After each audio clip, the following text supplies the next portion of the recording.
प्रधानमंत्री खुद कहते हैं कि 81 करोड़ लोगों से ज्यादा लोगों को अगर मुफ्त अनाज हम नहीं देंगे, जो उन्होंने उनकी योजना बनाई 5 किलो मुफ्त अनाज जो देते हैं हर इंसान को, अगर 81 करोड़ से ज्यादा यानी 130 करोड़ में से 81 करोड़ अगर ये मुफ्त अनाज नहीं मिलता तो वो भूखा मरेंगे।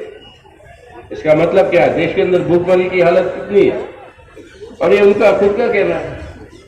और बेरोजगारी तो आज सरकारी आंकड़े तो बंद कर दिया बताने, लेकिन सबको पता है जो आंकड़े जो आ रहे हैं कि इतनी इतिहास में इतना ज्यादा बेरोजगारी कभी नहीं हुई।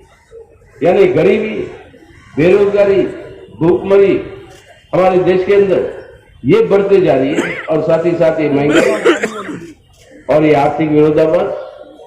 तो इसका हल अगर कोई निकल सकता है तो वो एक ही माध्यम है, वो है हर साल जो बजट जो आता है हमारे देश के सामने, जो आएगा परसों ये जो बजट जो आएगा परसों, इसके अंदर सीधा सीधा हमें मांग करनी चाहिए, सीधा हमें मांग करनी चाहिए कि इस बजट के अंदर सबसे पहली बार सरकार को ये काम करनी होगी कि सरकारी निवेश बढ़ाओ और नौकरियों की सृष्टि करो। हमारे नौजवान को गलत रास्ते पे भटकने का मौका ना दे, नौकरियों की सृष्टि करो। अगर सरकार पब्लिक इन्वेस्टमेंट को बढ़ाएगी तो वहीं से नए नौकरियों की सृष्टि होगी, अपना इंफ्रास्ट्रक्चर भी बनेगा, अपने नौजवान को नौकरियां मिलेगी, और वो उनका तनख्वाह जब खर्च करने लगेंगे, ये एमएसएमई और छोटे कारखाने जो बंद है वो फिर से खुलना शुरू होगा। ये आर्थिक रिवाइवल का एक रास्ता। दूसरी ओर रेगा के लिए जो राशि आपको देना है एलोकेशन, रूरल एम्प्लॉयमेंट गारंटी के लिए, उसको आप दुगुना करके बढ़ाए। तीसरा, ये जो 5 किलो अनाज आप मुफ्त दे रहे हो, उसके साथ 5 किलो अनाज जो सब्सिडाइज रेट पे मिलता था पहले, जिसको बंद कर दिया अभी आपने, उसको फिर लागू करो। चौथा, जो आपके देश के अंदर अमीर है उनके ऊपर टैक्स लगाओ, आपके वेल्थ के ऊपर टैक्स लगाओ, जो विरासत जो इनहेरिटेंस जो आता है उसके ऊपर टैक्स लगाओ, तो कई खरबों रुपए सरकार कमा सकती है। और जीएसटी जो आपने बढ़ाया खाने पे, जीएसटी जो आपने बढ़ाया अपने दवाओं पे, उन सब जीएसटी को हटाओ जो रोजमर्रा जिंदगी के चीजें हैं।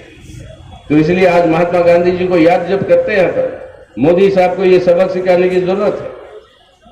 एक सवाल था महात्मा गांधी जी ने जिससे पूरी ब्रिटिश हुकूमत को हिला दिया, और वो क्या था? ब्रिटिश हुकूमत ने जब नमक के ऊपर टैक्स लगाया, जैसे आज अनाज के ऊपर मोदी सरकार ने जीएसटी टैक्स लगाया, नमक के ऊपर जब ब्रिटिश सरकार ने टैक्स लगाया, उसके विरोध में जो डांडी मार्च जो ऑर्गेनाइज किया था महात्मा गांधी ने, वो जो पूरी बुनियाद ब्रिटिश साम्राज्य का, उस बुनियाद को जो है वो जो है उसको बहुत नुकसान पहुंचाए। आज आपको और हमको सिर्फ अलग अलग प्रांतों से रानी रश्मनी एवेन्यू तक पहुंचना नहीं है।